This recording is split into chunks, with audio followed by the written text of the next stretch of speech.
Ng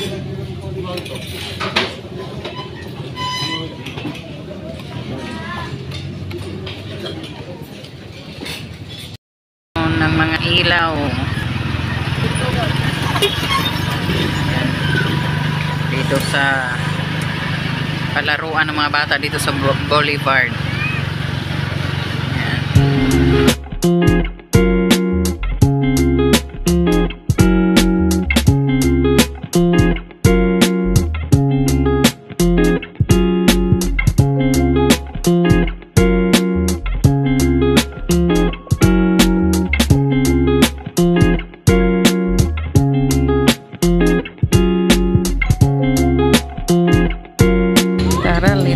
Kalanog, meron tayong chop suey, fried chicken at pansit.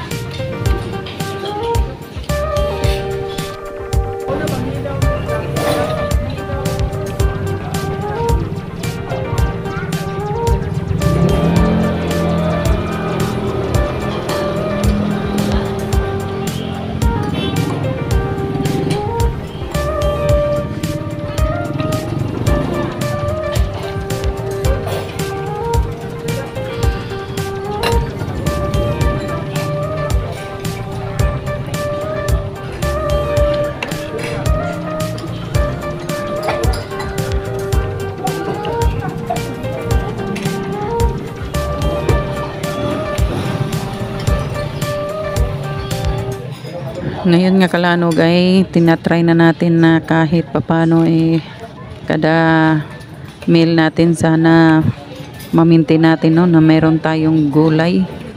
Minsan nga ay chop suey, minsan din ay pakbit, palaya, yan mga gusto namin parehong asawa kong ng mga gulay.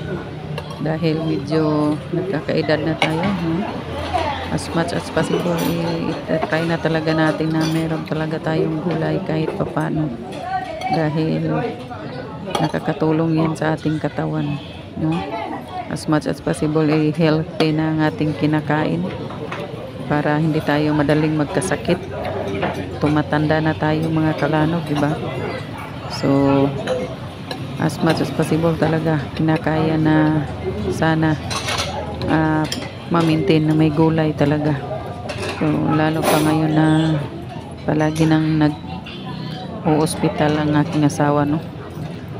So hindi pwedeng palaging karne dahil masama din sa kanyang kidney. So kailangan talaga natin maggulay-gulay din. Kaya thank you din sa Panginoon dahil nakasurvive siya sa kanyang trials, sa aming trials, no? Sana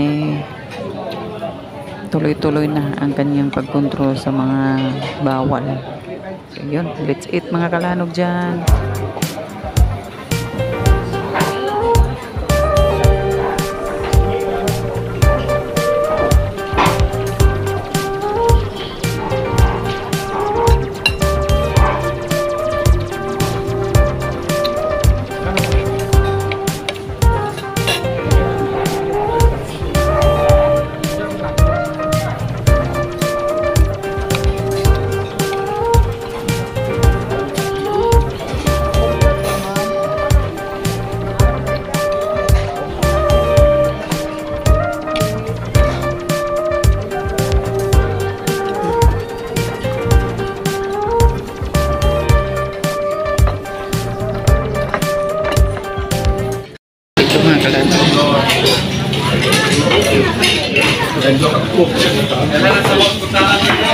Punong-puno. Yan, tapos na tayong kumain. Pahangin na naman tayo. Pahangin sa tabi ng dagat. Yun. Tapos na tayong kumain. Diyan tayo kumain.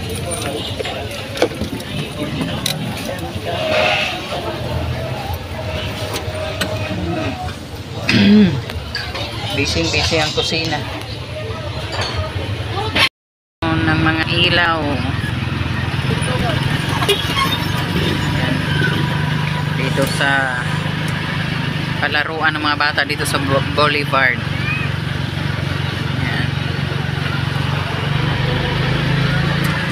Rotary Park.